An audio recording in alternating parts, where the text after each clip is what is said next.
Well, last week, the Presidential Economic Advisory Council submitted recommendations of their findings to the President, Muhammadu Buhari, regarding the country's economy. The recommendations of the committee include taking a decisive action to end all forms of insecurity in the country, mobilization of resources for investment, hastened implementation of agricultural reform policies, passage of the Petroleum Industry Bill as basis for revitalizing the industry, poverty reduction, employment generation, and incentives for private investment in irrigation to promote all-year-round farming. And to achieve these, decisive steps need to be taken and implemented accordingly. We will have this conversation with the Director General, the Economic Think Tank Center, Dr. Emmanuel Abolo, who is here with us. Good morning, Dr. Abolo. Good morning. How are you? It's my pleasure being here. Good morning once again. Yeah, now talking about policy, of course, we know that economic policy is mainly about altering investor and consumer behavior and mindsets. And as you will agree, Nigerian economy has been consistently underperforming its potentials. Now, do you think Nigeria is lagging when it comes to policy making? Let's start from there. Thank you very much. That's a very good question. I would say definitely no. And I'm going to support that with evidence. Nigeria does not lag or lack, policies and policy documents in this country. You take your mind back to 1986, remember the Structural Adjustment Program. Whole lot of documents were produced. There you now have all the 5-year rolling plans, uncountable 5-year rolling plans. Then, of course, the 3-year rolling plans, several of them. Recollect your Vision 2010. Very comprehensive set of policies and documents. Vision 2020. We are now talking about Vision 2050. Okay? Then if you add to that the economic recovery and the growth plan of this current administration, then of course the endless rolling plans, like I said, the medium-term expenditure framework, then of course all of the reports of the Nigerian Economic Summit Group, several of them over this year. The Nigerian Economic Society. Okay, what about the Chartered Institute of Bankers of Nigeria? And all of the policy conferences and seminars and documents. Now, if you put all of those documents in a national stadium, it will fill a whole of national stadium. So we don't lack that. But I think what we do lack, and I must say, has to do with the political will.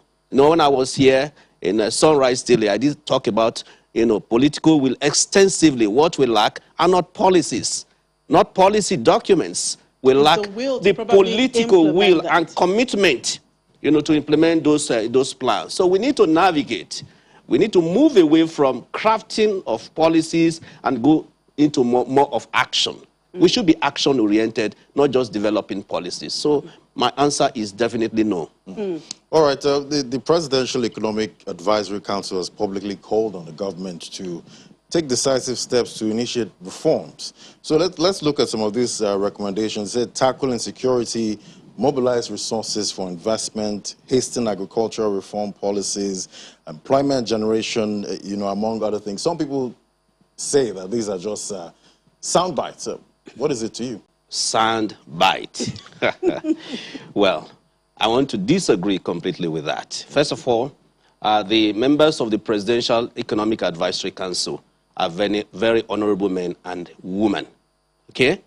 We are talking about the former Central Bank Governor, Professor Chukwuma Soludo. We're talking of Dr. Doyin Salami, my very good friend, well-revered. Then, of course, our own Bismarck Riwane. The list goes on. These are very, very respected, tested. Some of them are first class from universities. They are well respected. So I disagree with that to say that it's a soundbite, because my understanding of a soundbite is something that is disparaging, that does not have value. So I won't say that report has no value, okay? But you are going to give me some time to comment on this because it concerns all of us all. Absolutely. To comment, just give me like 3 minutes to comment on this document, okay? Now, take your mind back to 2050. No, to the 2005, you had the IMF, strategy, poverty reduction strategy, from where you develop the needs, the national economic and Empowerment Development Strategy. Professor Sholudo was the architect of that. From needs, you came to seeds. Okay? So, you find that it is not a soundbite. Now, what I find, a little bit, because there's no document is perfect, and take into account that this document was put together during the COVID-19. The Economic Advisory Council was inaugurated in September of 2019. So you can see within this space, they were able to put together this document. The document is not perfect. I must say with due respect, it's not perfect. That's why I need to comment on it a little bit. Now, I see in the document a lot of pious statements, a lot of broad statements. And I thought we should move away from broad statements. Broad in the sense that they are not actionable. They are not actionable. And I see a situation where a lot of work is going to be put on the head of the implementation committee. Because I was the head of strategy at First Bank of Nigeria, PLC. I was the first head of strategy. The point is, when you craft a strategy, at the end of the strategy, you must come up with action plans, action activities, and milestones. If you take this 68-page document, there are no action plans there. What you find are broad statements. And even from the pillar, the 4 pillars, which are okay, they're in line with best practice, you find that those statements are so broad. So you're now going to put the whole work on the head of the implementation committee, where the vice president is the chairman of that committee. So you're now going to say, if you say solve the problem of insecurity, do agricultural reforms, what do you mean exactly? What do you mean? What do you mean by agricultural reforms? What do you mean by diversify the economy? What do you mean? So what are they going to be implementing? Nothing, because you have no implementation action plan in the strategy. No action plan. Now, if you are to come up, okay, let's see, they have mentioned some of the strategies. If you are to recommend the action plans, because, I mean, we have seen the issue of insecurity that is devastating the economy as it is now. So it's about solution. You talked about implementing some of these policies that we come up with, having the willpower to implement them. Now, looking at some of these recommendations, what action plans would you recommend? Okay. The document is quite broad, so we can take some part of it. The first one has to do with funding. They have proposed the establishment, which has been approved by the Federal Executive Council, the establishment of the Nigeria Investment and Growth Fund. And what I asked myself, where are you going to get the fund from to fund this poverty reduction? And they have had a list of sources of finance. What I'm saying, for us to deliver on this, you need to involve the private sector. I did not see private sector involvement in the crafting of this strategy.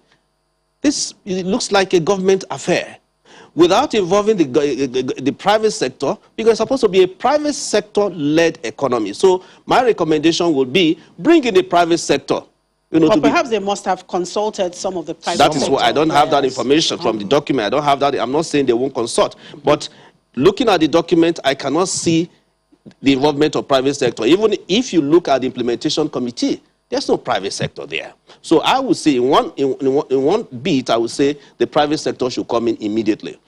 About insecurity, which they talk about, and there are no details there about insecurity, unfortunately, everybody has become a security expert. Just like everybody is a football coach when you're watching a football. So because we are now in a crisis mode, the country is now in a crisis mode, things are falling apart. So everybody is now a security expert. So allow me to also be a security expert here. I will oblige you. Now, when you change the security chiefs in the private sector, when there's a new set of management, a new set of board, what do? You reorganize. So if someone, security had been on ground in Borno for many years, you take him to Southeast. If you're in Southeast for many years, I take you to Southwest. That's the first thing you do, because if you leave people in their position continuously, you cannot fight this insecurity. That's number one. Number two, many have proposed that you should bring in, foreign mercenaries. I agree, for a very different reason. You see, the previous administration said that there are Boko Haram elements in the military. This government also has confirmed that. So if you bring in foreign mercenaries and allow them to infiltrate, to be part of the military, these guys will be sorted out. So I'm 100% in support of that. Okay? Well, now, it does has its risk too. Yeah, everything has risk about life. Risk is meant to be managed. You cannot eliminate risk. Even America, with all their technology, there was terrorist 9/11. So there are risks, but you cannot say because there are risks. You have to weigh the cost and benefits of that. Okay? And the benefits outweigh the cost. Now, the other point is that we must lay down the conditions under which the poverty reduction will succeed.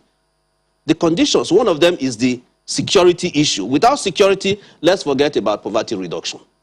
Now, the other thing is steady and stable energy supply. The government is talking about, promising about employment, taking people out of employment, whether 100 million in 10 years. What does that tell you? It tells you some people will be unemployed for 10 years. Because if you are providing employment 10 million every year, remember 100 million. It means some people have to wait for 8 years for them to be employed. Then add to that, those who are graduating from universities, from polytechnics, we again join. So we get into a vicious circle of poverty. So let government not promise anybody employment. Don't promise anybody employment. Let the economy promise people employment. And what do people want? Providing the infrastructure. What do people want? Look at our schools. Give me electricity. I don't need government employment. Because government should even be the biggest employer in any economy. Yes, inclusive governance. It's a perception. Inclusive governance. The reason why fire is burning all over the country is because of perceptions. Some people feel that they have been excluded from the vision of this country. So can we go back to federal character principle that kept us together? Why are we forgetting that? Can we go back to federal character principle? So some are perceiving that, look, they have been excluded. And that is what is fueling all of these problems. So let's come together as one. Whether you are a Fulani or Hausa or Igbo or Yoruba, I always tell people, you didn't have any input, any choice as to where you are coming from. Absolutely. Did you have the input that you are going to come from Yoruba? Did you have any input that you are going to come from Delta? No, we didn't have any input. So we are the same. We are humans. We are all humans. Doesn't really matter. So we need to come back again. Okay? Someone was on your program, I think, I don't know his name, your expert analyst, research analyst. He said not cobweb, what makes that cobweb? That when he builds that spider. Yeah, when the spider constructs, the spiders come, they come together, they can capture a lion. So we need to come together as Nigerians. So inclusive governance, go back to federal character principle. Now, I don't want to talk about low infrastructural, financing gap and so on. But the other last point I would say is, please, let us bring in the private sector. And let us not be talking about APC, PDP. We have gone past that. We have a country now, that must survive all of us because of our children. Absolutely. Because of our children are born. Let's leave. Political parties were created by us. Yeah. It's not political party that will be dictating to us. Now, we created it. So is it a APC or PDP that will be dictating to anybody? Absolutely. So let's come together as Nigerians. That's what I'm trying to say. Well spoken, Dr.